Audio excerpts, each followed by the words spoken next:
Greetings, beloved Princeton United Methodist Church community. It's Pastor Jenny with another update for you, and I'm going to read from John chapter 6, verse 9 to start.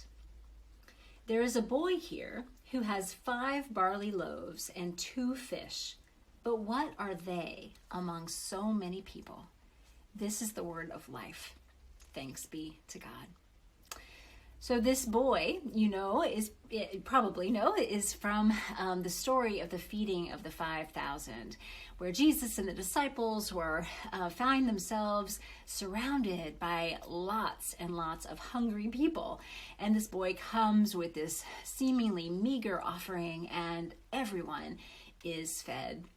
We are launching a new worship series this Sunday called Powerful Purpose. And I guess really we started it last week as we talked about the baptism of the Lord and remembered our own baptism.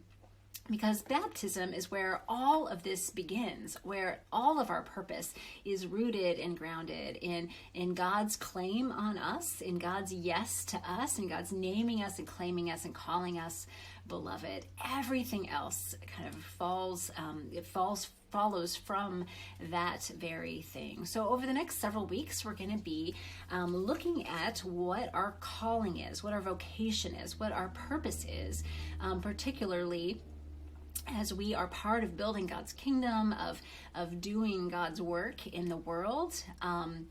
Some of us are paid for this work. Others of us do it in the midst of all the other things that we find ourselves doing. Some of us do it find that we can engage in our calling in all sorts of different ways. Some of us know what our purpose is and have known it for much of our lives. Others of us find ourselves in a new season of life and find that what we used to know as our purpose doesn't have the same.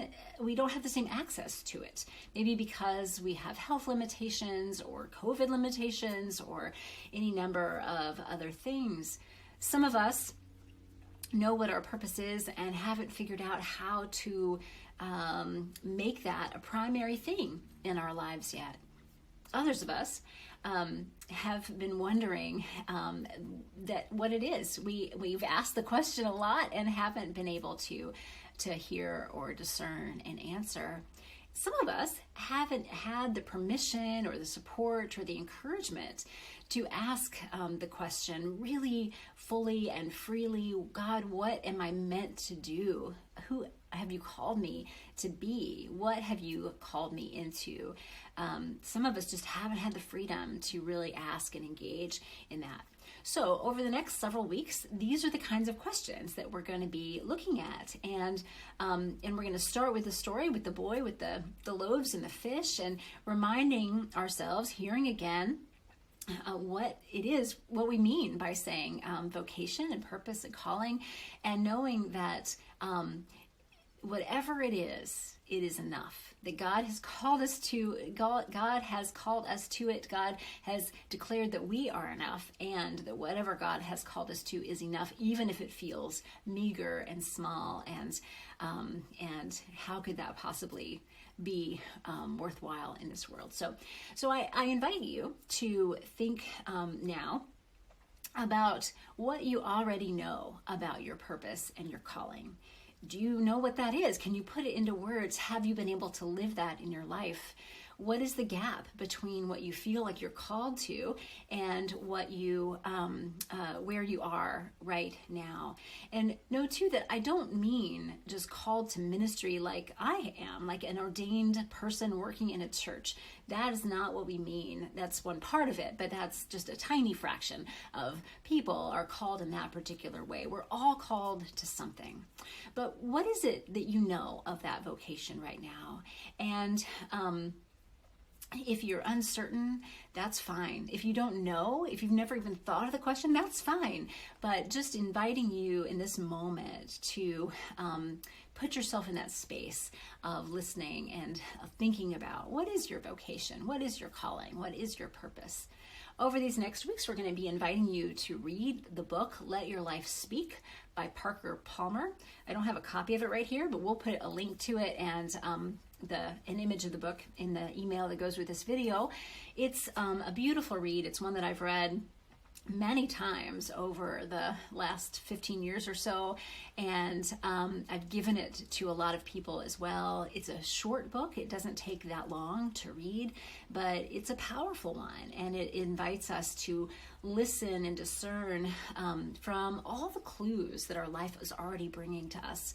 Very rarely are we called to something wholly other than we are already connected to in our lives. So we're also going to be inviting you over these next weeks to develop a rule of life. There are other versions of this. It's called other things in different sectors of the world. Maybe you've heard it called a life plan.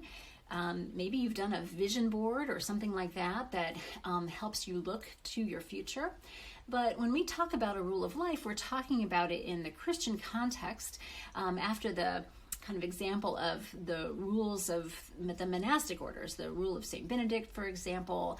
But we're going to do a modified version of something like that that's personal to you, inviting you to take a moment to kind of organize your life in an intentional way with certain practices that help you to connect with that vocation and calling, that help you draw close to God in the ways that you are being invited to by God in this particular season of life. And rule of life isn't one that just stays and is permanent for the rest of your life. It's for this time, for this season. So watch for some resources about that. So this coming Sunday, we're all virtual. The COVID team has gone ahead and said that through the month of January, we're just going to say that we're going to be all virtual for worship and for our children's and youth ministry programming.